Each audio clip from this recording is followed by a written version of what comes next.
I totally disagree with our minister from the Green Party that yesterday was a bad day for the black market.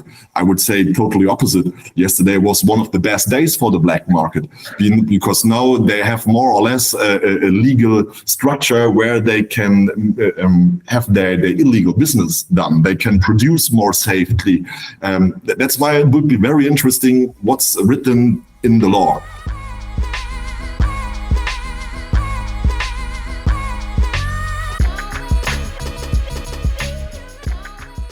For the many.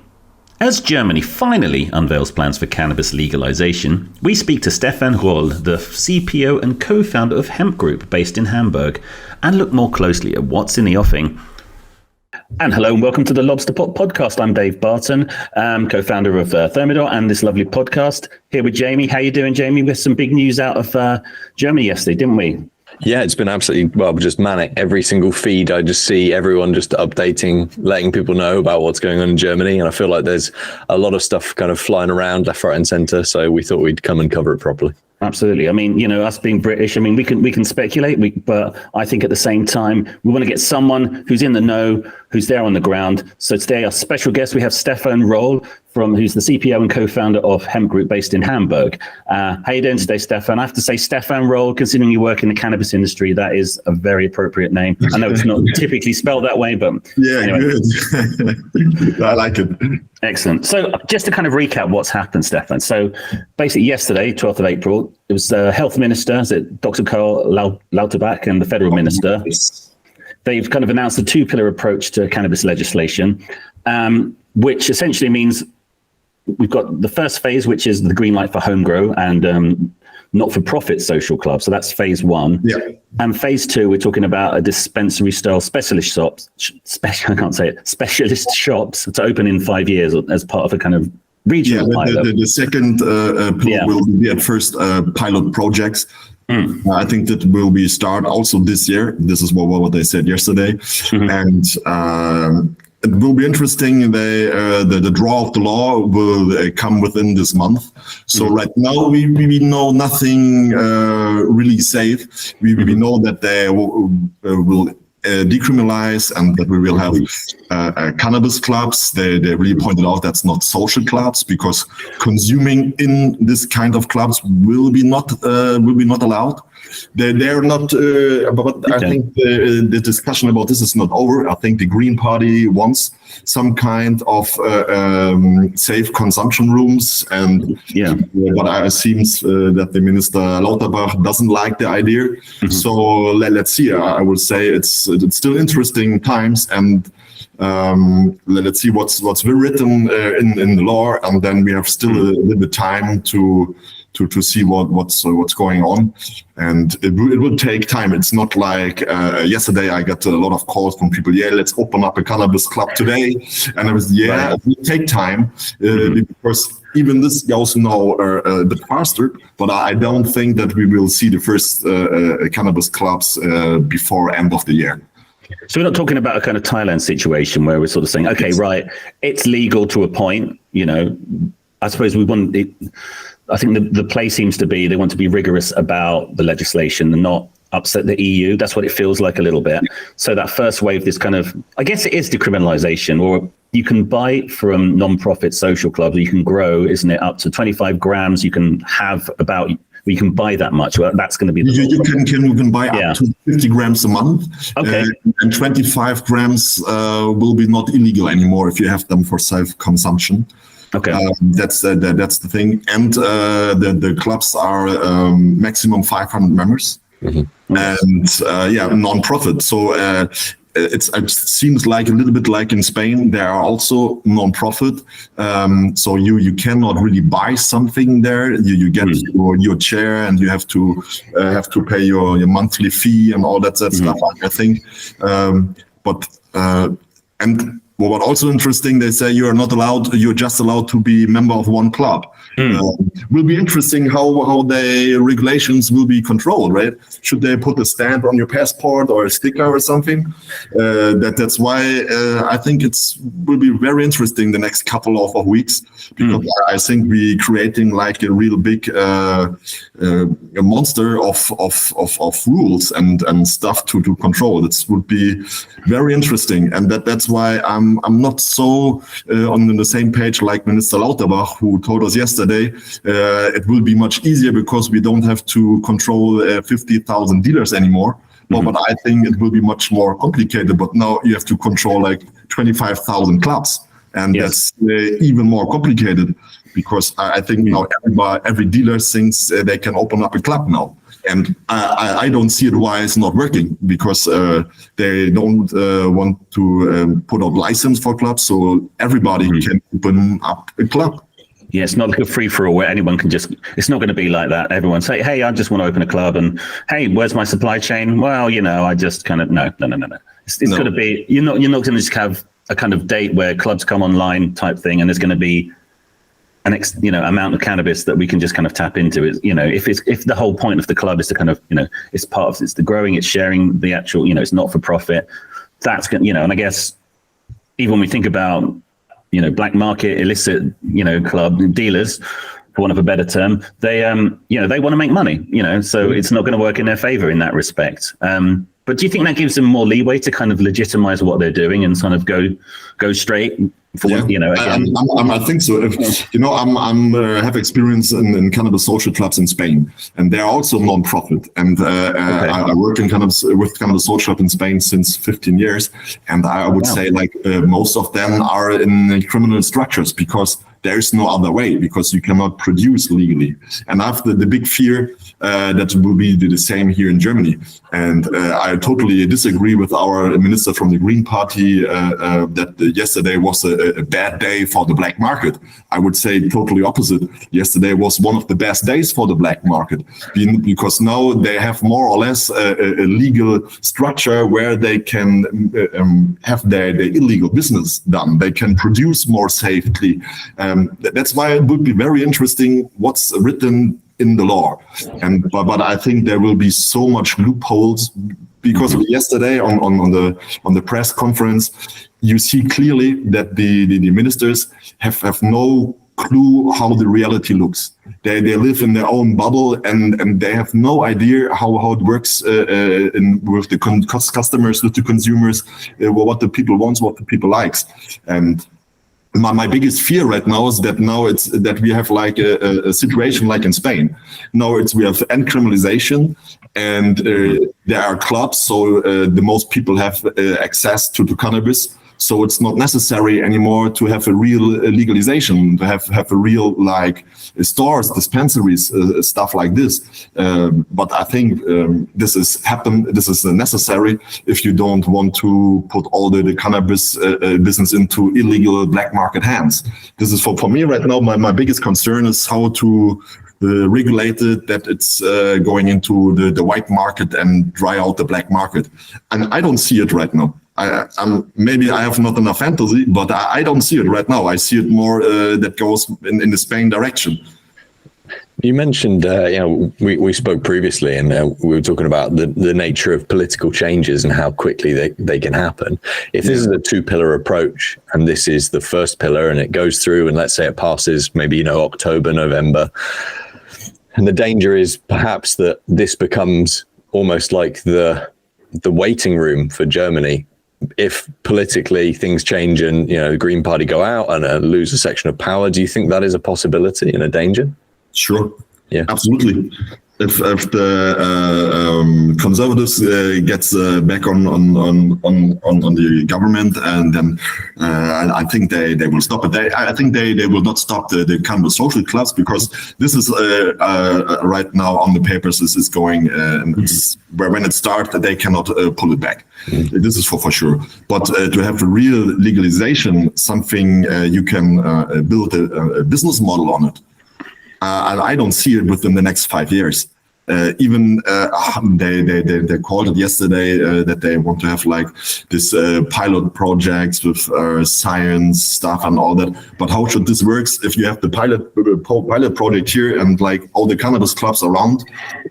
You don't get the real data, you know, because the most people get their stuff from the social clubs, and it will be interesting what comes up. But let's see how we can make it better than other countries and build some strong business out of it. Mm-hmm.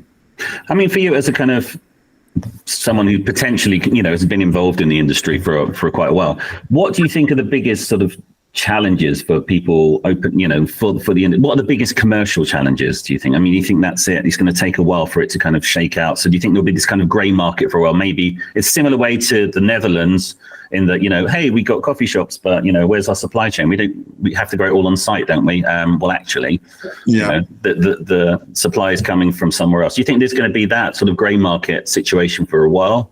Or what do you think? Do you think that's a challenge? Or do you think that's an opportunity? I guess that's the question, isn't it? It's a challenge and opportunity, I think, because what they told yesterday, they really want to allow that the clubs can grow cannabis for their members. So we have some kind of legal production. But in the end, my biggest concern is how will they control it when they open up like 25,000 clubs? And I don't think that we will just have a few hundred clubs, because like yesterday my phone rings nonstop after the press conference. Everybody wants to open up social clubs now.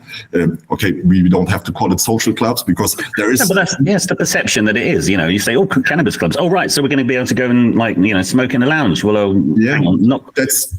Probably. I think it's something good, because now everybody starts to make the heads up what kind of businesses could be legally beside this cannabis clubs. And I was thinking also some kind of private smoking clubs where you cannot sell or give the members or the customers cannabis, but where it's allowed to smoke. It's like also like a club, you have to be a member. So it's not a public space, it's a private space where you can consume. So and my idea this morning was maybe you have a cannabis club here, and then next to you have the smoking lounge, and then another cannabis club. You know, it will be interesting how it works out in the end, and it will be, I think, different models in the cities than when you go on the countryside of Germany, and this will be interesting.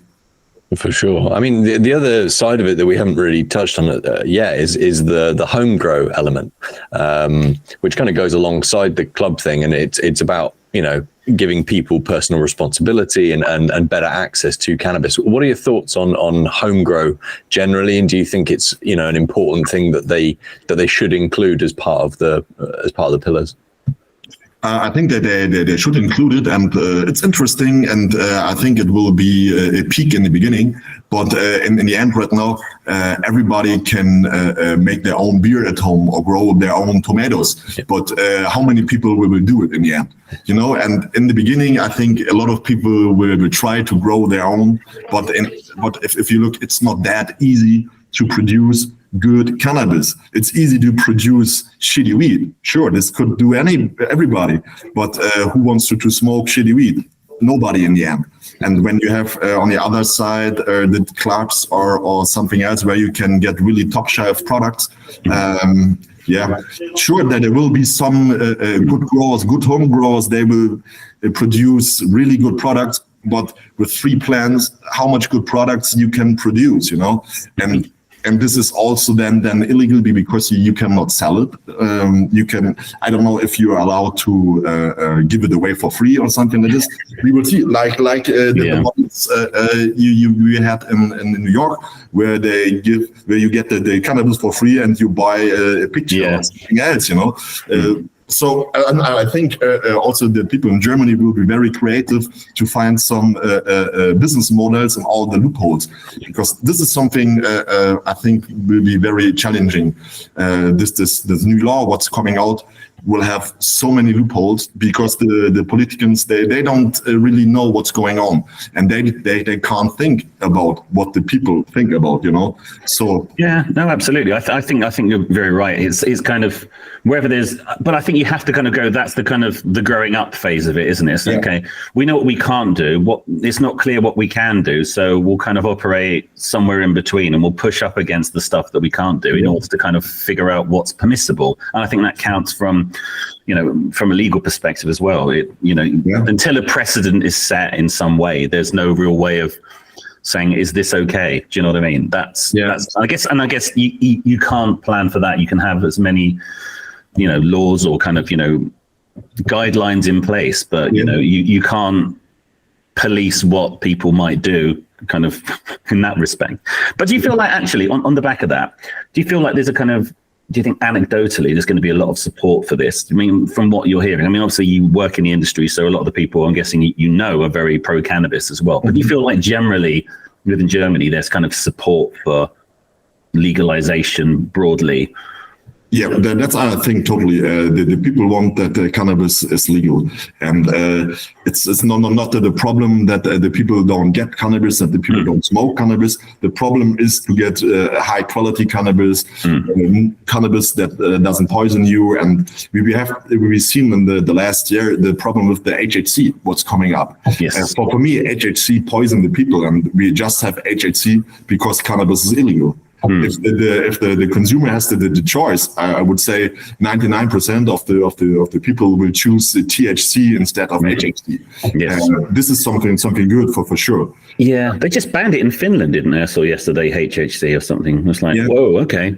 But again, we were speaking to a guy in the US a while back talking about Delta 8, and I think we asked the question, if Delta 9 cannabis was legal in your state, would you be selling that? He said it's like 100%. Yeah. So this is just kind of a creative workaround. Yeah. Do you know what I mean? And I think, sure. And it's for me, like our main focus right now is recreational cannabis, what's legal now, so CBD. And I still think that this news yesterday doesn't affect the CBD market. And I hope that we will get the benefit from it when they put it out of the narcotic laws. So and then maybe we allowed to sell CBD weed with 0.3 THC inside or something like this. This could be for me, for my business, could be something good.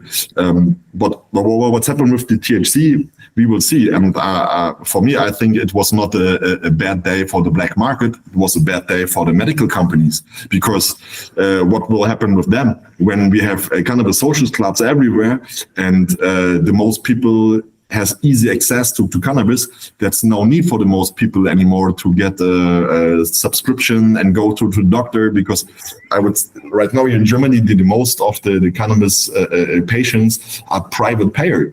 And why should they do it over this complicated process when they get their products in the clubs? So I think in the medical companies, they have bigger problems right now.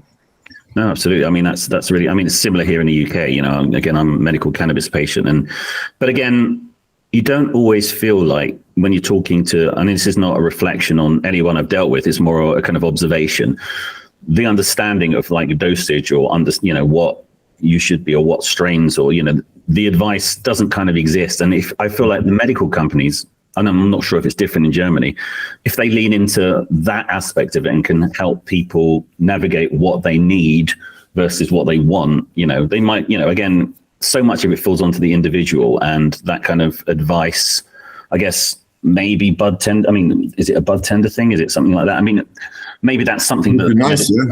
Yeah, we could have. I think it has to be. Also, this has something to be to be regulated inside the clubs. This is what we heard yesterday. They want that all the products that produce inside the clubs and will give out to the members should be controlled before they give it out. This is something really good. If we really control every product before it goes out to the customers, and And that was it. The access to clean cannabis was it seemed to be very much the sort of play here. And I suppose one of the things it said about, expunging records for like possession and things like that. But again, this is a kind of cynical perspective. But again, similarly in the US, where they've kind of, all kind of non-violent cannabis offenses, your record's expunged or whatever. The people who are probably serving time for cannabis are the ones that actually understand it the best. They're the growers, they understand. So it's almost like, is there a play there to kind of, if we, pardon records, then we have more people given the opportunity to play an active role in making better quality cannabis. 100%, and it will be also interesting how the regulation will be if it's allowed that clubs can trade cannabis in between. Because I think one thing what the most customers wants is they want to choose between the strains, and and when right now when the one club can produce a max of 25 kilos a month, because like 50 grams per member, 500 member, that's 25 keys. And this 25 keys has to be divided in, let's say, 15 different strains. I think it's harder to produce also for the clubs this kind of variety of different strains. So there has to be some kind of trades in between. And so that's interesting. That's why I think the interesting part starts right now, because what is written in the law, all the small details that matters, if it's a success or not.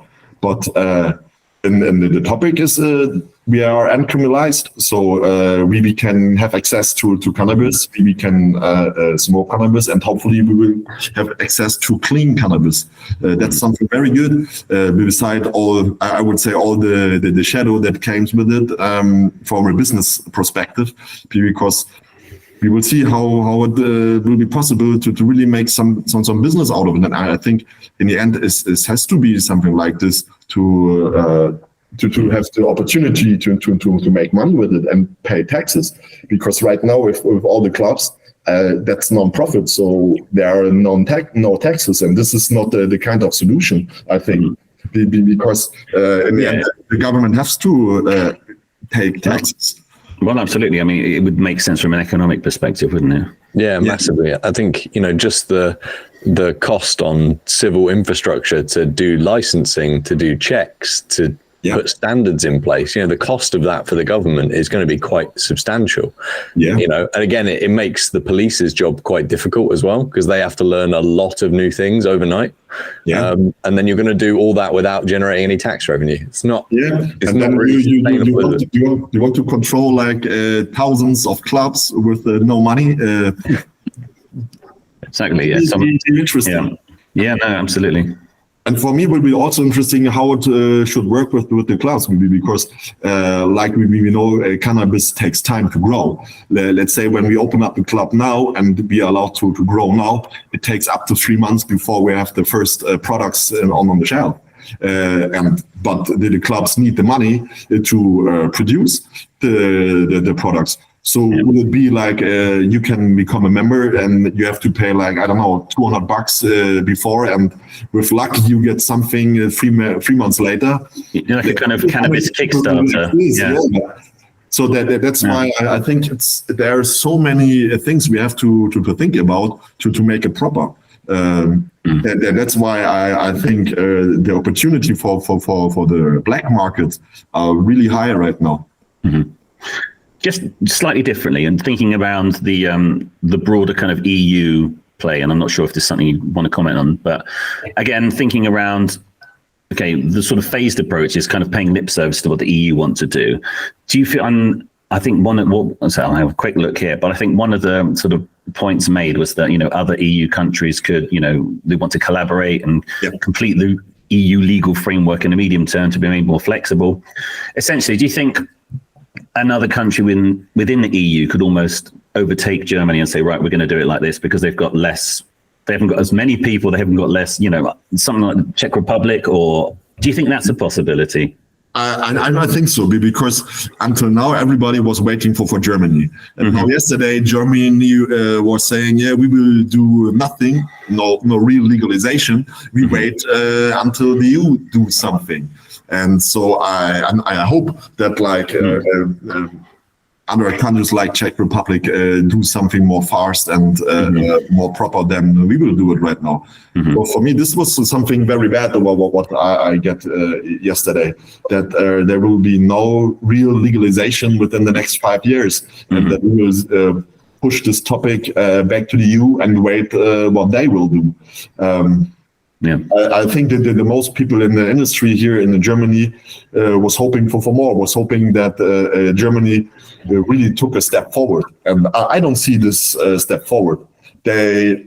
I think that my biggest concern is right now that after the cannabis social clubs and some like pilot project, they will do nothing anymore because there's no big need anymore. The consumers get the cannabis, it's decriminalized. You've got the kind of trap of decriminalization in that, hey, we can have it, it's fine. So what else do we need to, I mean, from a consumer perspective, again, my concern is that if I come to Germany and want to smoke weed, can I? If that's the case, then for me, that's fine. For the industry, it's a different kettle of fish, absolutely. But at the same time, it's it would be interesting how it would work with like tourists. You have to be a member of a club, and when we see like in other countries, like in South America, there are some similar models, but they don't take everybody as a member. If you want to be a member and say, yeah, I just need 10 grams a month, they say, okay, no, that's not interesting for us. We just want people who took like the full 50 grams a month. And from a business perspective, I can understand this, but like for you as somebody from England or from whatever, I think it's not that easy to be a member of a club because they are limited to 500 members, and people like you are not interesting for these clubs. If you are for 1 week or 2 weeks, not interesting. And then you're still forced to buy the stuff on the black market. Yeah, no, absolutely. Again, this is I mean, it sounds, was it what they were doing in the Netherlands, in Amsterdam? They're trying to there's been noises around we're not going to sell to tourists or something like that. I mean, they'd lose a huge chunk of money, I'd imagine. But you don't see Germany becoming a kind of cannabis tourism hotspot anytime soon then, based on that. But at the same time, it's kind of like if the cultural aspect's there, if more people are using it, then it becomes more acceptable. And then, and that knock-on effect. But I suppose just to summarize and just to kind of wrap up, in the short term, we've got decriminalization. We've got not social clubs, what we're calling not-for-profit growers clubs, essentially, where people can purchase and grow and, socialize, for whatever that means. And I suppose that's kind of to be determined in a bit more detail. And that could happen as soon as October. Yeah, and I would say, let's see, the law will come out the end of this month, and then we will speak about it. And I think this will take normally 6 to 8 weeks before it's really a written law. And then all the parts of Germany has to prepare themselves to control and make all the rules, the reality check of the rules, and they cannot pull out these clubs and have not the infrastructure to control them. Then we really have a wild west. This is something what could happen, that we have really unregulated market. Absolutely. And I suppose the next phase 2, which will kind of be, they said they're going to discuss after kind of the summer break, is kind of the introduction of a more kind of commercial model. But again, I guess the two, it's like how does the first thing operate, and that will kind of dictate what happens with the next phase, I suppose, as well. And I guess it is still, like you say, a wait and see sort of situation. There are opportunities, and people will take advantage of those opportunities. But it's kind of, what does that mean for Germany? What does that mean for cannabis? And how will the two, get along long term? I suppose, isn't it? And I suppose that's what we don't know yet. But again, despite And on some interesting point is that our government really want to avoid that this new law will hit the Bundesrat, where all the parts of Germany has to agree or not. And because if they have to put it into the Bundesrat, they will get problems, because then that this law will pass the Bundesrat is not sure. The opportunity. Are we talking about sort of essentially federal legalization within Germany? So it's like, Bavaria could just say, no, we're not having cannabis, whereas kind of, I don't know, Silesia or something, or wherever, one of the other provinces will be like, actually, we want to have it, kind of thing, or... Yeah, and we will not have like the American model. It has to be federal. Everybody has to say yes, or I don't think everybody, but the minority of the Bundesrat has to say yes. And right now it seems not like there is the minority to say yes, because the conservatives are in lead in the Bundesrat. That's the reason why the government tried to avoid that this law has to pass the Bundesrat. And this is something difficult, that makes it even more difficult, because they have to make it really proper, because otherwise it will not happen, and then it takes another couple of years. It's so interesting, just watching the political machine, behind it. It's one thing. You've got all these different factors. You've got what cannabis patients want. You've got what recreational consumers want. You've got what the industry at large wants. You've got what the EU wants. You've got what the German government wants. You've got the German government that isn't in government, what they want. There's so much pushing and pulling and different directions, and it almost isn't surprising in some ways that you end up with pillars like this that maybe don't make you happy, but maybe make someone else happy, or maybe just make the whole thing possible. It's almost like the perfect compromise where no one's happy.